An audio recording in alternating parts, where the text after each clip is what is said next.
And I made a mistake first. I read it, and I didn't save it. And then I went to go back, and I was Googling Garth Brooks 10 leadership style tips. And wouldn't you know, there's tons of articles out there about Garth Brooks and his leadership style, which is pretty cool. I had never thought of Garth Brooks and leader like in the same sentence. No reason, just never thought of it, right? So I eventually found the article. And the article is from Thomas Cattle, which is a company out in Idaho. And from what I can tell from the article and how it's written, the owners went to the Garth Brooks concert. And the biggest call out that was just so fascinating to me, that kind of has to do with the exercise, is that they said that during the concert, Garth stood at least 10 times with his arms outstretched, just taking a deep breath and taking in the moment. At least 10 times during the concert. Like, how amazing is that? It just shows you that taking a moment, taking a deep breath, and looking around you is something even like big celebrities do. And what a great tool to use and to have. So what I learned about my feedback is that being a great leader, or even a good leader, it isn't easy. And just like any relationship, it's a lot of work. And I was just going through the motions, thinking I was okay. But what's important is to recognize in the moment. It's important to recognize these things and react the best way that you can. And all of this is very relatable to mindfulness and emotional intelligence, which are two things I had never heard of at this stage in my career. Mindfulness. How many here are familiar with mindfulness? Awesome. And how many of you would say that you practice it regularly? Great. Mindfulness, receptive attention to and awareness of present moment, events, and experiences. Look around you. It's as simple as noticing the lighting. Who's at your table? You know, sometimes you go home from an event, you don't even remember who was at your table. Your food, the temperature, the colors, the texture.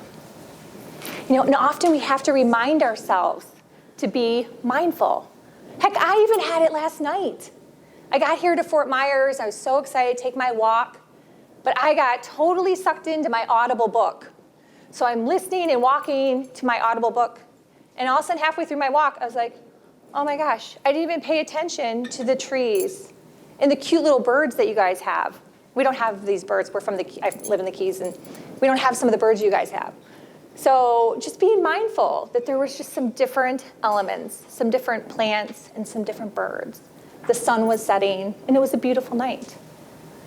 So it's important everyone can make that mistake easily and just be going through the day. Emotional intelligence. This one probably everyone as well knows of, I would assume. A way of recognizing, understanding, and choosing how we think, feel, and act. Choosing, making the choice, and managing your emotions. So again, just a simple exercise of you're sitting here at lunch, you're sitting next to someone who's a vegetarian and they wanted a salad. And they asked to the kitchen, and the kitchen brought them a steak. And that person is hungry. They didn't eat breakfast. They're hangry, and they're sitting next to you. How do you choose to speak with them? How do you choose to work with them? It's taking all of that into account. Empathy, mindfulness, and emotional intelligence. They are all connected. They are related. They are brothers and sisters. They are cousins. They are crucial skills. And when used together, they can be your superpower.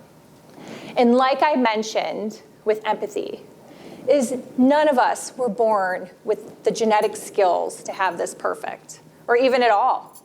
And most of us, majority, didn't learn this as children. So we all have this amazing opportunity to fine-tune and develop these skills as we mature and go through with experience.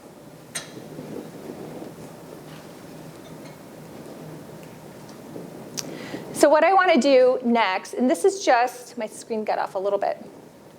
This is just a very basic emotional intelligence, just to set an example. I would definitely assume that having an emotional intelligence test is part of bringing on some new people in your organizations. I know I've had it before years ago, and I also had it for coaching school. On a scale of 1 to 5, 1 being I never do this, and 5 being I do this all the time, answer the below questions. I am patient with people and situations all the time. 5. Things work out for the best. 5. And I'm naturally a positive person. 5. What I'm trying to demonstrate is that a test like this can be very one-sided. So if you have your employees taking a test and they think they're 4s and 5s, but that might not be how they're perceived. Or they could be job interviewing and they know that maybe they're not 4s and 5s, but they should be saying they're 4s and 5s, right? And then that could skew the results as well. So just something to consider. So what do we do now? Next is my 6 recommendations, 6 R's, steps for improvement. Number 1, recognize. Be fully aware and present. Be aware of what you're doing. Be aware of your emotions. Be aware of the other person. Be aware and present. Recognize your triggers. Think about those. And as you go through your day, if it's not something you've ever thought about before,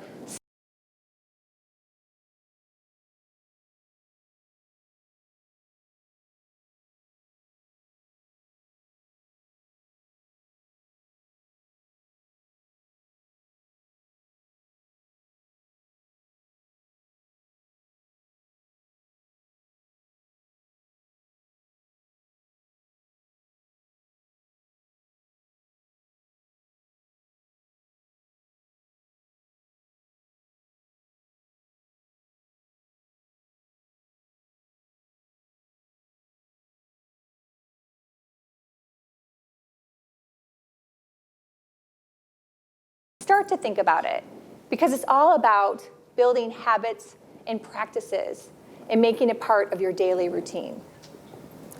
Number 2, retreat. Stop. Take a moment and breathe. Circle back if it's necessary. It's okay to not respond. It's okay to have that discussion and say, hey, I need a second. Number 3, react. This is where you're going to make the decision to react the best way possible. Are you reacting with empathy? Are you asking more questions? Are you clarifying something? Are you apologizing for something? Try to make the best decision on how you're going to react.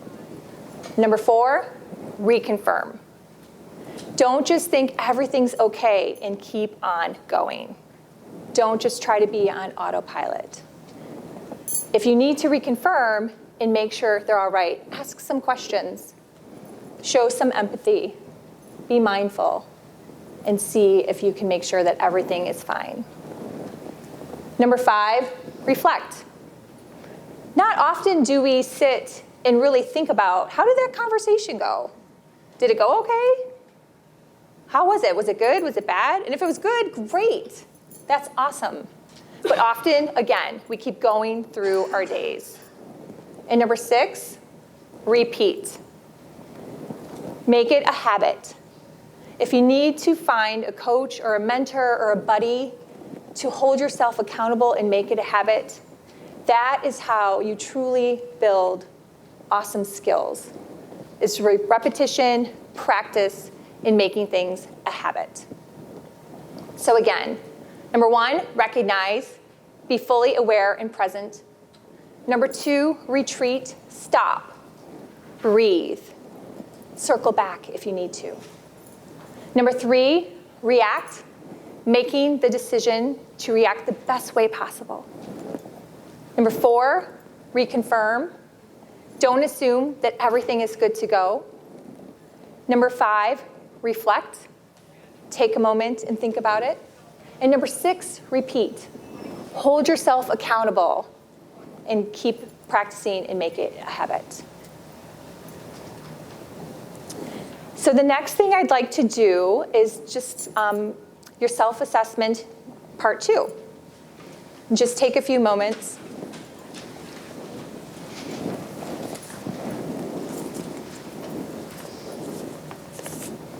And reflect on your own. Reflect on your body language and facial expressions. Reflect on your tone. Reflect on your personal work habits and your communication style. Think about some words that your manager or your coworkers or your team might use to describe you. And is there someone on your team that you think might have some work to do for some things that they just aren't aware of? Seeing yourself as others is one of the most compelling statements I think I ever learned. And I use that all the time. I use that throughout the day. You might be working with someone and they might be in a terrible mood, but if you take a moment and think about them and see yourself as others, it can totally even just change your own stress and anxiety level. It's pretty amazing. See yourself as others. And as a leader, what skills or things are you going to work on?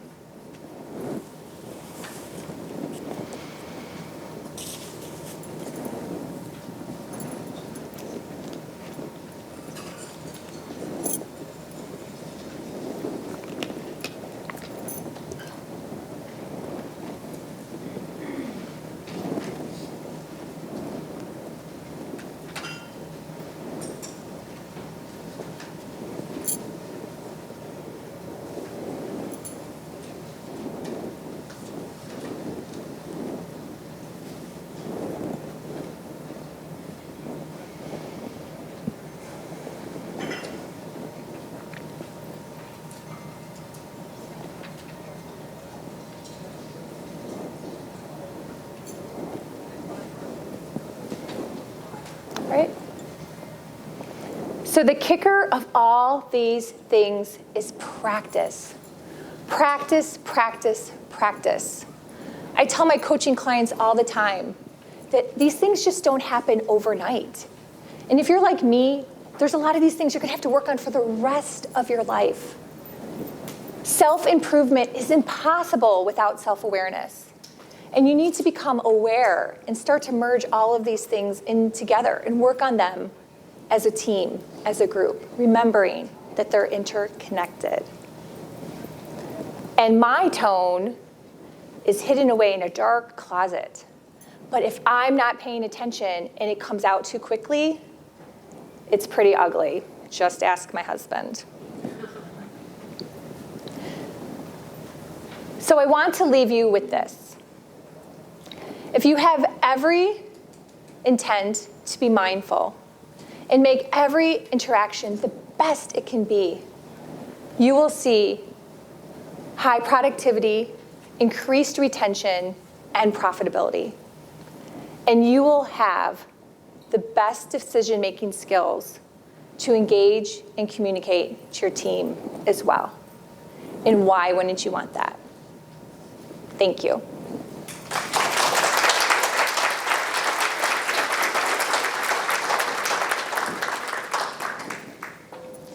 So we finished up a little early, which if you're anxious to get back to work, is good. But I will check my phone to see if anyone texted me any questions or take any questions. And then also on your table, if you don't mind, in the QR codes up there, in addition to being a speaker, I'm also a coach and a consultant. And how many of you go home after an event like this and you think to yourself, oh my gosh, I'm going to implement these tips and I'm going to work on this, and you never do any of it? Or you do it for a day and then you don't do it again. Or you do it for a week and you don't do it again. So I also work with individuals and teams to help them through those situations and develop habits and best practices. So with the QR code that either is on the screen or on the piece of paper, there's 2 easy questions for feedback, which would be great, and I appreciate that. And then if you're interested in any other products or you want me to reach out, please fill that out as well. And I'm always happy to schedule a complimentary session where you can interview me and we can talk about some things that you might want to work on, whether it's personal or for your organization.